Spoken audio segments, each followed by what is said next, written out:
Changing someone's mind is hard. I know it. It's a fact of life.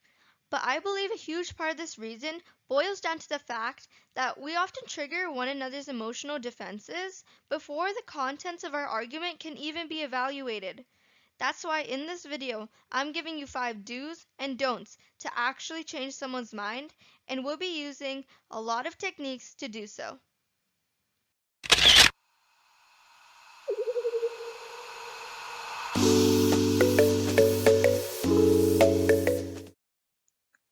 In this video, we will be talking about 5 techniques, do's, don'ts, and skills that you can keep in mind while you're having an argument, while you're trying to prove your point, in a debate, and in any everyday conversation.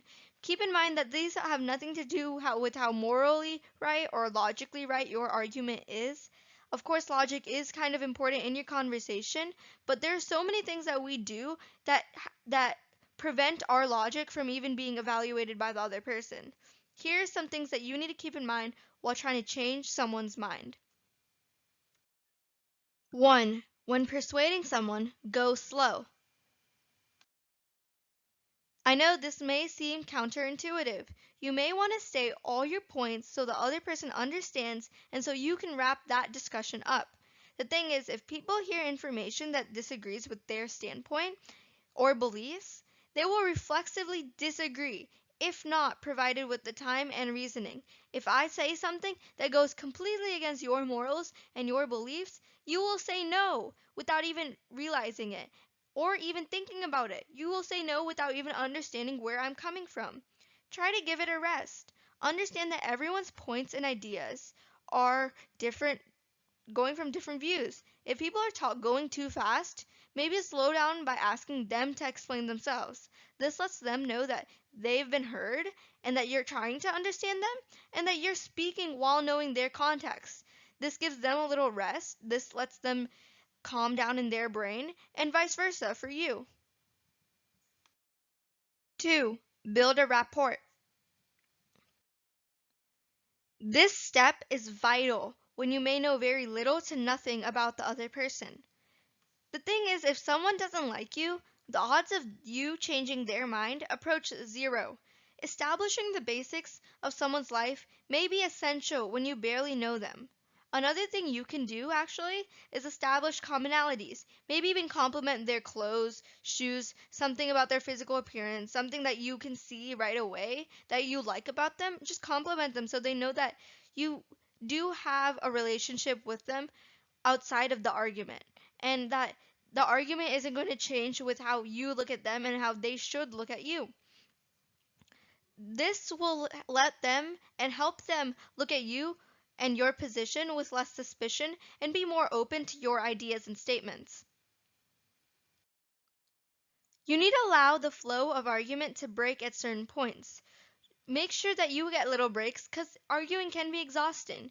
Another thing is, if you do this, it shows that the relationship and your relationship with the other person holds more value to you than winning the argument. And it's not really winning in your eyes. 3. Don't use insults while arguing.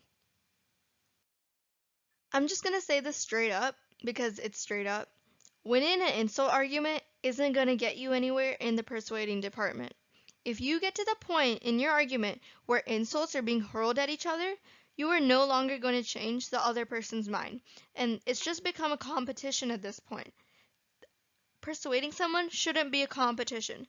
Persuading someone would be to bring them to a state where they can understand your thoughts and fully reason and understand how they make sense.